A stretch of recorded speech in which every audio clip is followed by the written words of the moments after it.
Hey everybody, welcome back to the vlog. Thank you so much for joining me once again for tea time. Today we just have some simple Earl Grey. All right, simple Earl Grey.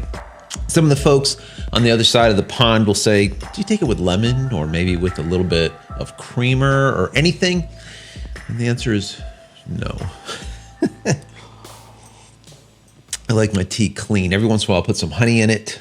Usually black sage honey, love that stuff. But that's really about it. Anyways, today, Canon RP. I told you guys about this when it first came out. I predicted that not only will this be the lowest cost full frame mirrorless camera on the market, but I also said that within a few months, it would end up being a sub $1,000 mirrorless full frame camera. And that is exactly what has just happened. A lot of the sites we're seeing now for $999 on sale, $1,000 for a full frame mirrorless camera from Canon. Now, being a Canon shooter, a lot of people will be like, oh yeah, he's like a fanboy. And most of the people out there that know me, they know that I am absolutely not. So what I'm going to do is I'm going to give you some of the pros and cons of this camera. And then I want to ask you a couple of questions, what you think about this. So number one, it's cheap. $999 for a full frame camera. That is cheap, dirt cheap. Just look at everyone else's, all right? You're literally less than a lot of APS-C cameras and even cheaper than some Micro Four Thirds today.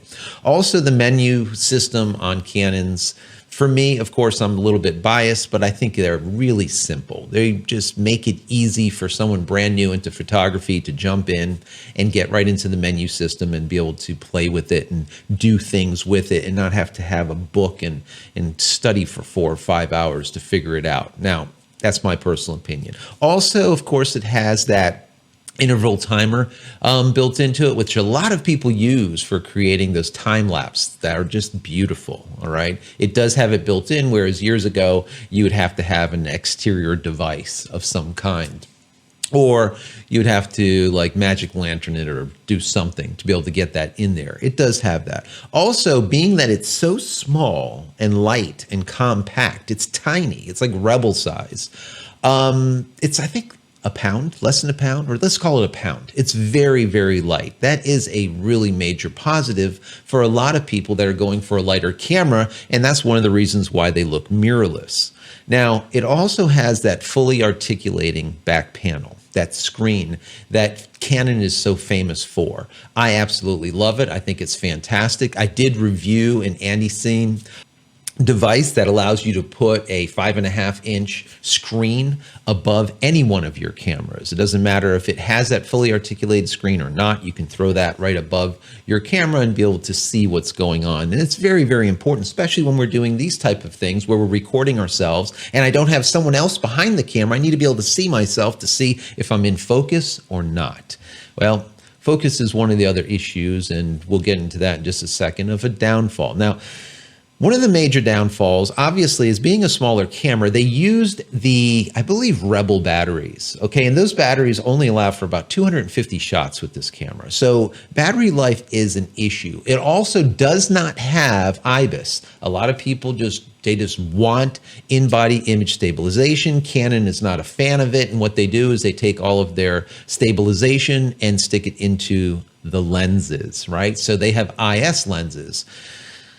There's positives and negatives about having in-body image stabilization in comparison to having stabilization in a lens or having a hybrid between the two, but I'm not going to get into all of those niceties, let's call them, in this video. Also, the sensor in this camera is an older base sensor, so it's not as good as the brand new sensors that are currently out there. They did use an older sensor for the RP. Also, video, and this is one of the things that I was saying with AF. Video is an issue if you want to shoot 4K. It is heavily cropped. Also, you lose dual pixel AF. Now, that is one of the mainstays of Canon. Dual pixel AF is just autofocus that just simply works. It tracks. I mean, I don't really even have to look at the screen on this 80D. Why? Because I know it's tracking my face. I can leave the screen, I can come back into frame, and it'll immediately lock up on my face. Okay, it just works, guys. It works. And this is like a, I don't know, 3-4-year-old camera now. I don't know. It's a while. So dual pixel AF is very important. And by shutting that down is a major issue for a lot of people. Also, losing 24p shooting 1080 is an issue for some people that really like shooting 24p. I personally don't, so I really don't care, but that is an issue for some people. Also, we have a problem with lens selection. Lens selection is very important for every camera. And right now, there's not a lot of selection for the RP out there. They are producing a lot of lenses and they're getting there, but it's going to take a while. Since there isn't a lot of lenses out there, to be able to use other lenses that you might already have, you're going to have to use an adapter. And in so doing, we all of a sudden just lost that weight positive, where it's only a pound. Now all of a sudden the camera is a lot heavier because you're strapping on older glass with an adapter and the thing becomes heavy again. All right. So there is that push-pull, that positive negative with the RP. But the idea here, guys, is we do have a camera now, a full frame camera that is sub $1,000.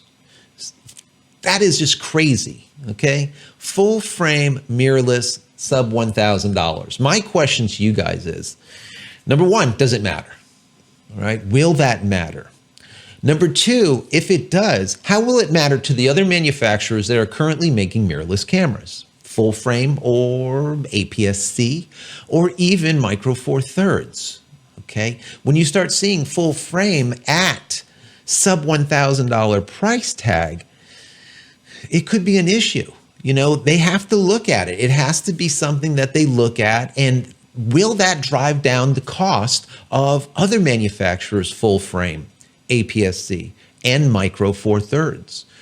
I think we're going to see some people look at it and say, you know, hey, I can get a full frame mirrorless camera for only $1,000, whereas for $1,300 I'm getting micro four thirds, or similar, I'm getting APS-C, and for full frame I'm not getting anything close to that. So I think that if Canon can work out their nonsense that they do all the time with neutering their cameras and actually bring dual pixel AF back into this camera, for the love of God, all right? If they can bring dual pixel AF into it and fix a couple other little niceties, replace that battery with something that is newer, a newer model battery, or release another battery for it that's going to be able to give you more than 250 shots, I think they're onto something here. I really do. I think it's going to push a lot of people that are looking for full frame mirrorless into the Canon camp because it is so cheap. And today, guys, a lot of people are looking for value. How many bucks are they spending and what are they getting out of it? All right. And value is just mission critical. Mission critical. Price tag is everything. So what do you guys think? I want to know your thoughts. All right. You heard mine. What do you think about this? Where do you think other manufacturers are going to go seeing a sub $1,000 full frame mirrorless camera? What are they going to do, if anything? What do you think? So anyways, guys, this is a short one. I hope you enjoyed it. If you have, please throw me a big thumbs up. That would be awesome. And as always, don't forget to smash that subscribe button so you get all my content when it becomes available, and click the bell icon so when it is available, you will be notified of it. And finally, head over to my website, JCristina.com, where you can find all the photography tools that I've invented for you and me over the years. And hopefully there's something there that you might like. And if there is, please support me. I would really appreciate it. One other thing, guys, before I go, if you are a YouTube subscriber, don't forget YT20 at checkout over at my website. You'll get 20% off. That is something that I'm giving to you guys as subscribers.